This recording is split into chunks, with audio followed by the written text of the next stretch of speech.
Üçün şariatта тыйынды эркектер тапсын, аялдар эмес деп айтканы, ошол эркек таба турган болсо, аял ошол эркекти көбүрөөк сыйлайт деген сөз. Эгерде аял акчаны көбүрөөк таап баштаган болсо, анда сен тапкан тыйынды мен деле таап атам деп теңтайлашып отуруп, анан үй бүлөдөгү баланс өзүнөн өзү жоготот.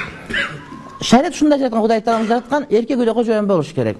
Кожоюндук ал ошо тыйын тапканы менен дагы кожоюндук болот да. Аялдар көбүрөөк тапкан учурда аны башкаргысы келип, мен деле жашай алам, сен жок дегендей болуп, ошол балдарга таасирин тийгизип отуруп, этегинде жаман жыйынтыкка келип калыш ыктымалы бар. Ошол себептен да эркектердин милдетине аялдарды бакканга киргизген.